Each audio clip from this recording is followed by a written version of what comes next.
This is Rock and Roll English. Real people, real English. Here's your host, Martin Johnston. Hello everyone and welcome to another episode of Rock and Roll English. Episode number 268, baby. Oh yeah. In today's episode we have a very special episode today. I am continuing this series of speaking with other podcasters, other YouTubers, and today I speak to a YouTuber who is just a wonderful person. As I mentioned in the podcast, I have spoken to this YouTuber who is called Rod. I have spoken to him a couple of times. Only a couple, but I already feel like I have known him for 20 years because I think he just has a wonderful way of connecting with people. And that's what today's podcast is about, how to connect with people. And Rod also has an incredible, and I mean incredible, life story to tell, and this is what he does in today's show. The episode starts a bit slow, like these episodes often do, but as the episode continues and Rod tells us his amazing, incredible, inspiring life story, and you will also feel the connection between Rod and me by the end of the episode, and I absolutely guarantee you, if you listen to all of this episode, you will think, wow, that was definitely 25 minutes, 30 minutes, I'm not sure exactly how long it is, well spent. Okay, so I'm not going to say any more. I will talk to you very quickly at the end, but here is the conversation. Happy listening. So, hello Rod, and welcome to Rock and Roll English.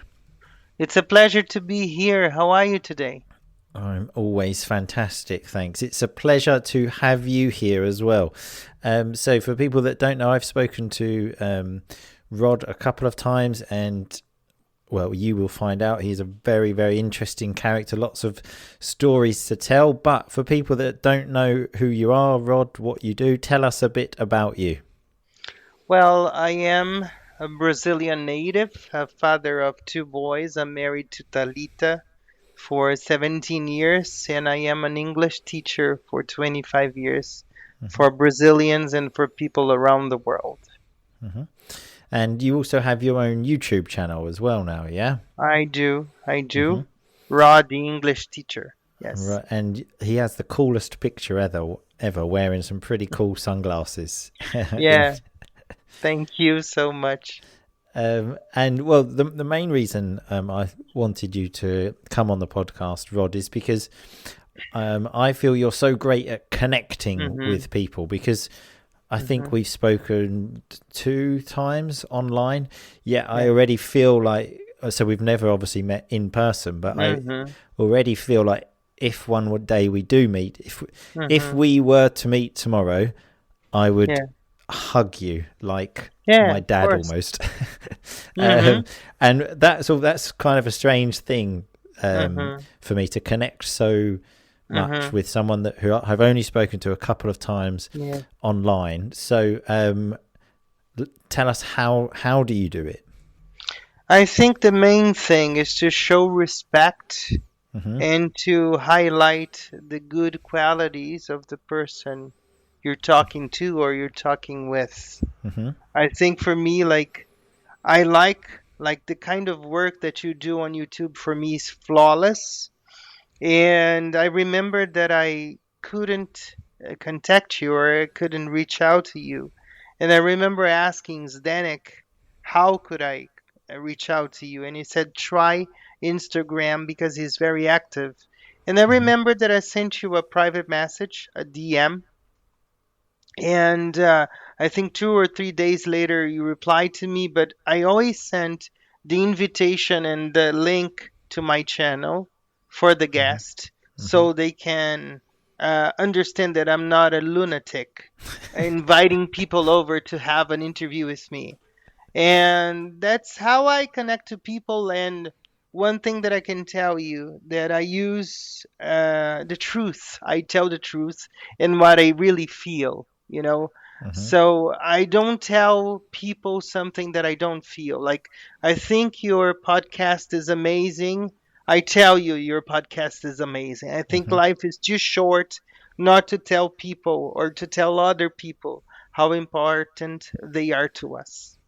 Yeah, I think that's a very good point, actually. I remember when I actually got married, one of the things Mhm. I said at the beginning of the speech was Mhm. how we often don't tell people how we Mhm. feel. Mhm. And Mhm. so I basically said, so I'm going to use this Yeah. opportunity to do that because, Yeah. I don't really do that, to be honest. So Mhm. my close family, Mhm. um, like it's quite rare, I suppose, for me to say, Mhm. I love you kind of stuff. Mhm. Yeah. Yeah. But like you said, life's too short because Mhm. it might be one day where something happens, God Yeah. forbid, and you think, why didn't I say that? Yes. So absolutely. And another way which I felt we really connected is because you told me Mm. some stuff about you, like the journey you've had, because you told me that you loved English, but obviously it wasn't Yeah. seen as like a career. And I Yeah. always feel when people share stories with us, their real life stories, then it Uh-huh. helps you to connect with that person because it shows Yeah. you that, especially when that person shares a story that Mhm. shows that person being vulnerable. Because if you Yeah. share a story with me and say, I have a Ferrari, I'm really rich, Yeah. that's not going to make me think, okay, he seems like a really nice guy. But if you share a story where you've had difficulty, Mhm. that makes me think like, oh, like it Yeah. touches my heart. So tell us something about your journey to becoming an English teacher. Well, for starters, I would like to say that sometimes the clothes do not make the man. Hmm. So it doesn't matter if you have a Ferrari or whatever. What matters to me is how intelligent the person is and what the person has to share. Hmm. And about my story, I fell in love with the English language. I was 7 years old because I was sitting on the sofa in my house, and I saw Madonna on TV. Mm. I was 7 years old, and it was 1985. I'm a carbon dating English learner. So I fell in love with that woman. I thought that she was very flamboyant, very beautiful to say so. I hope my wife doesn't listen to it.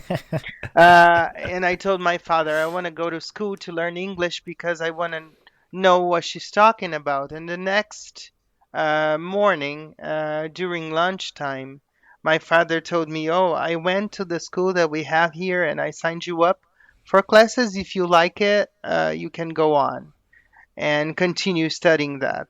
And I fell in love instantly since the first class, Hmm. and I never left the school. And when I finished the course, the principal invited me to be a teacher with her, and Hmm. I told her, "You're crazy. I can't teach." She But said, so "You can." not when you were 7 years old. Obviously, we're talking a No, bit when I later in was life here. 17, Yeah. 10 years Right. later, 10 years later, when I was 17, when I finished the course. Right. And then Was I it was a long said, course then, a 10-year course. yeah, yeah, because But so I did all the steps of yeah, English, yeah, of course, yeah. Hmm. So, and then it was awesome. And then she believed in myself much more than I did. Hmm. She said, "You're going to be an amazing teacher." I said, "You're kidding me. I don't know how to teach." And then I fell in love with teaching, and here I am, 25 years later, Right. still teaching. Yeah, but you also had some difficulties on the way as well, Hmm. no, to becoming a teacher. Yeah, yeah, because I was born disabled. I am a Hmm. disabled person at birth. And that gave me a lot of obstacles, a lot of hindrances that I had to overcome because Hmm. I had a lot of PT sessions. For those who don't know what PT is, physical therapy sessions Hmm. for 12 years of my life since I was 1.5 year old. And I had to have a lot of recovery. I had to go through two surgeries to reassemble my feet, you Okay. know. So the doctor had to reconstruct, let's say so, both of my feet, and it was really painful, but I don't victimize myself. and I learned a lot, you know. So I think this resilience comes from that part, you know. I don't give up easily. And when I meet people, like if I want to say, I like Martin, I come to you and I say, Martin, I like you because you do this, this, and that. You know, I think being true and being able to be true and not being fake is one of the most important things to me, you know. So, Absolutely. um, So yeah, because for example, when you shared that story with me, so everything mhm, about mhm, when you saw Madonna, the yes, difficulties you have faced, mhm, obviously really inspired me, and obviously that yeah, again helped us mhm, to connect. So, but mhm, now then, so your physical difficulties have they mhm. gone now, or No, they are permanent. I okay? went to the highest level that I could Hmm. into recovery, but I still need help of somebody's arm to walk because I have half of your balance, you Okay. know. So I need an arm to help me.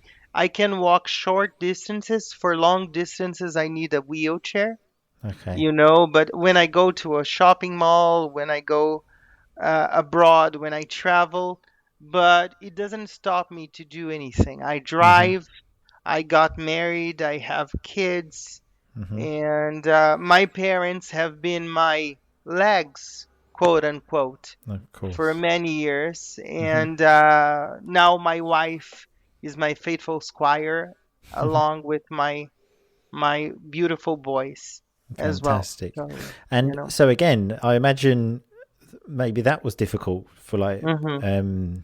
teaching. Obviously now things are online, but maybe Mhm. at the beginning of your teaching career, Yeah. how did you find that? Was it difficult to like in the classroom? How was that? Yeah, I had to have some adjustments, like I Hmm. couldn't write on the whiteboard or on the blackboard. So I would write everything down on a paper if I needed, or I would invite the students to come up to my desk, you Hmm. know, so I would write everything down. But now at my school and my own school, we have projectors everywhere, so I have a Hmm. computer and I Of can course, type yeah. everything and they see on the wall, so Hmm. things are fine now. Mm. But the worst thing during all this journey, Martin, is called rejection. Hmm. Judging the book by its cover, if Hmm. you know what I mean, you know, because Sure. people would come to me, oh, but you're going to be my teacher walking this way, or how can you be a teacher? Can you speak? Even nowadays, sometimes when I go out with my wife, people ask her, what does he want to eat? Because they associate my disability with not talking or not, Oh, you know. So that's terrible when people and do then that. she gets mad, and then she gives me the menu and say, see what you want and tell him what you would Mm. you like to have, you know. So Yeah, I mean, obviously nothing to that level I've never had, but mhm, for many times, mhm, when I was living in Italy, mhm, it happened to me many times where mhm, maybe I was with my wife, mhm, and yeah, people spoke about me in the third person of maybe like that. What does he yeah, eat? What does he like? And I yeah, remember thinking, why are you not talking to me? yeah, I mean, that's how it I'm not works. I'm not Italian, but Mhm, I've studied the language. mhm, Okay, my mhm, Italian's not mhm, perfect, but I can communicate, and mhm, it always made me feel about 2 inches mhm, tall. mhm, So I mean, yeah, obviously it's nothing compared to what you've had to deal with, yeah, but yeah, that's the only sort of times where I've had any feeling like that, and yeah, it's mhm, not nice at all. I always say when you talk about someone in the third person when yeah, they're in the room, that mhm, is just mhm. not a nice thing to do at Yeah, all. no, it's not. Once there was a person once that they asked if my wife was my private nurse, Right. Okay. Wow. you know? So Hmm. they asked it to my face, is she Hmm. your private nurse? I said, no, I don't pay her.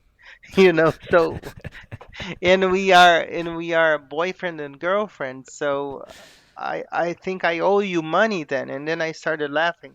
I try to turn things into humor, Of course, not yeah. to make the person feel so awkward, hmm because I sometimes understand as well, because sometimes they don't understand, so Yeah, of course. they make this kind of question. So sometimes it gets home to me, but sometimes it doesn't. So Sure. I have to measure and balance who to reply and how to reply to them, Absolutely. so that's why. Um, but so talking about your Hmm. students, Yeah, and I can just imagine you having a fantastic relationship hmm, with your students because once they I get to do. know you, etc. So, Hmm. how do you do that? How do you create relationships with Well, I students? think, at least in Brazil, people think that English is superficial. You need English Right. just for SATs, or for a job interview, or for your CV or your hmm resume or whatever. But then, to teach English, I need to become a friend to hmm my student. hmm And sometimes after class, it happened many times. They wanted to tell me personal things, to ask for advice or hmm anything. So you end up becoming friends with your hmm student. Yeah. That's what happens in Brazil a lot, hmm so. Yeah. No. Mhm. I've had exactly the same. Mhm. In fact, Mhm. I think probably this is why I'm not so good as a business Yeah. owner because I become Yeah. so friendly with everyone Yeah. that Yeah. Yeah. I don't Mhm. see people as customers, Mhm. let's say, or anything Yeah. like that. I see people, as friends. And so I'm not able to. I've attended some things about running your Mhm. own business, and they talk, and I just think I could never do that. I could never like Exactly. give people when they say like you have to pay now, you have 10 seconds Mhm. to pay kind of Mhm. thing. I could never Yeah. do that Yeah. because I Yeah. wouldn't Yeah. like to put people I am a under bad pressure. business owner Yeah. as well, in that sense, because I put my heart in first place. hmm I don't have I'm not that person who's crazy about money. Of course, we need money, but sometimes I feel and I see, oh, this person needs it now, and I'm gonna give them some time. But I'm just like you. hmm I prefer to teach more than teaching. For me is like a big um how can I put it? For me, it's a big therapy. I love it to have hmm the students, and to talk to them, to exchange ideas, hmm to swap numbers. And one thing that the student has to notice, at least in Brazil, is that we are trustworthy. hmm Like, sometimes they come to me and say, "Teacher, can you?" Because they call us teacher here. Could you give me your WhatsApp number? And I say, okay, I can give you my WhatsApp number, but promise me that you're not giving it to someone else or to a lot of people, because then I have to change numbers. And by giving them my number, they trust me and I trust them. hmm So you create a bond, you hmm know? So that's the way it works over Sure. here. And so going back to when you were 7 years old and you Of saw course. Madonna, did you ever Hmm. think at that point you would be talking to people from around the world, having a YouTube channel where people watch from all of the world? No. No, at first, I have to say thank you to my wife, because my wife told me during the pandemic, you have to go to YouTube. hmm You have a lot to teach. hmm But I didn't want to be a conventional teacher. I didn't want to have a blackboard behind me, or a whiteboard behind me, and writing things down. And I said, I like to tell people stories. hmm I told my wife. So I'm going to invite people and teach English through the interviews. hmm So I started having the first guest with my friend Angelo from Qatar, and he said, "I'm down. I'm gonna do it with you." And then the channel's growing now. Now I am on TikTok. My TikTok is blowing up. Oh, I have really? 4,000 people. I have 4,000 people Right. Wow. following me on TikTok. Mm. So this is the 15-second generation, Martin. So we have to find a way to deal with them.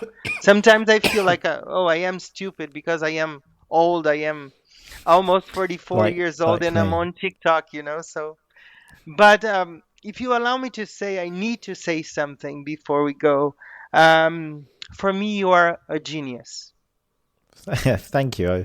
To tell the truth, when I listen to your things, I am really proud. Oh, I know this guy, and I know Hmm. how far he can go, how what a father he can be. When I saw pictures of your daughter with your family, I am proud to be your friend. I you put things on the podcast in a way that it's so soothing. When you listen, the way you make fun of things, the way you talk to people. So thank you very much for that entertainment and for that content. You are awesome. Thank you very much. That means a lot. This is what we were talking about earlier of, I think, Hmm. how you connect with people, because yeah, when people Yeah. say things like that to me, obviously it makes me feel special, Hmm. and Hmm. thank you very much, because that also is what basically I try to do, of like when you mention the like entertainment, trying to teach people in a Yeah. entertaining way is Yeah. exactly what I try to do. But yeah, Yeah. I would imagine, well, if it's not something I hear so regularly, so when Hmm. people say it, maybe other people think that, I don't know, Hmm. but don't tell me. But when someone does tell me, it means so much, because People should say things more, not yeah, just I keep it to agree. themselves, I you know? agree. Hmm. That's why I think you are such a special Hmm. person for doing this, because lots of people like Yeah. me often are maybe too shy to say these things, and Yeah. maybe like we feel a bit stupid, and I'm certainly like that. So I often don't tell even people very close to me certain Hmm. things, because I think it was just the way I was brought up. But Yeah. that's what I think separates you and makes you such a special Hmm. person, because you're able to say this Yeah. without any When you problems. are disabled, like in my case, I can look through the eyes of the person. Hmm. And when I interviewed you, I was like so happy because you accepted the invitation and we didn't meet before. And I could see in your eyes that you are an extremely intelligent person, and the way you say things, the way you put things out in such a simple way that anyone can connect with you. It doesn't matter if they are 7 years old, if they are 17, if they're 70, Hmm. So I think that's special. And the way you talked during the interview, you were so sincere. And then when I asked about your daughter, you completely changed because Hmm. it made you even more um, open because I could see in your eyes. And because you didn't go through the same things that I've gone through, but being rejected, Martin, hurts a lot.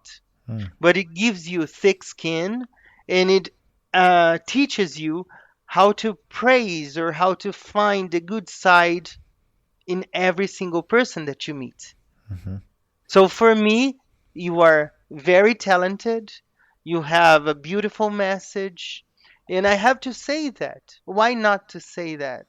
Of So course. that's what I feel. Yeah. Well, and I mean, Hmm. I'm almost crying here, so but I just haven't even got words really. This is what I was saying about how you make people feel so special. Hmm. You really Yeah. connect with people. I think you're an amazing Hmm. person, because maybe, like you said, you say you've suffered lots of rejection in your Hmm. life. Some people, maybe, I Yeah. imagine, I don't know, may be angry about that, but you have gone Hmm. the complete opposite. And like you said, you Hmm. always try to look for the good in people. So I think Hmm. you are an absolute Hmm. inspiration, Hmm. and that's why I wanted to have you on today. And I've got Hmm. absolutely no doubt everyone Hmm. listening to this right now is feeling inspired as well. So Hmm. thank you so much for coming on and Thank you for sharing all of having me. this with us. Thank you for having me. And I think you are. I don't. If I had a word to describe you, it would be like um a dream chaser. Okay. That's one of the most beautiful things that I think a person can have in their lives. You Mm-hmm. are a dream chaser and you are a family guy. Mm-hmm. And when some people sometimes they DM me on Instagram and say, "Oh, you heart everything that I put on." Mm-hmm. I reply back to them, "But you deserve it. You do a good thing. Mm-hmm. So why not? Oh, you're amazing. That was a good thing. I don't know if I'm going to be alive tomorrow to Of tell you course. these things. So if you don't see me anymore, if I'm going to a higher place, I don't know, at least you're going to have this memory from me, you know? Absolutely. Yeah. So that's what I want to do. Well, I mean, that is especially like, I don't know if I'm going to be alive tomorrow, so like do it Yeah, today. I think yeah, a stronger message yeah, than that doesn't yeah, exist. So yeah, yeah. thank you so much for sharing this with us, Rod. It's been an absolute pleasure. Yeah, and just to finish, I like to say I'm just this person because my parents told me that's not because you are a disabled person that we're gonna pat your head and say, "Oh, poor one, we're gonna do this for you." No, we want you to be as normal as you can be. Mm-hmm. So don't victimize yourself because people don't like that. I learned Absolutely. it since I was a child. So Mm-hmm. that's how I finish. I'm not a victim. I'm just telling a story, the true Absolutely. story. Yeah. And You know. what a story as well. So again, thank you so much, Rod. It's been an absolute pleasure, and The hopefully pleasure was we'll mine. talk to you again soon. Of course. Me too. Thank you so much. Okay, thank you. Take care. Bye See ya. bye. Bye bye. See ya. Okay, so here we are at the end of the conversation. How was it? Because I was honestly getting a bit choked up during the episode. So when you get choked up, it's like when you feel almost like you're about to cry. And that's kind of, in a strange way, what I was feeling like as I was talking to Rod. Because as I said, he has this unbelievable way of connecting with people. So make sure you go and check out Rod's YouTube channel. I will put links to this in the show notes, which is rockandrollenglish.com/episode 268. Thanks a lot for listening, everyone. I will talk to you very soon, but in the meantime, just keep on rocking, baby. Thanks so much for listening to Rock and Roll English. For more great content and to stay up to date, visit rockandrollenglish.com and facebook.com/rockandrollenglish. We'll catch you next time.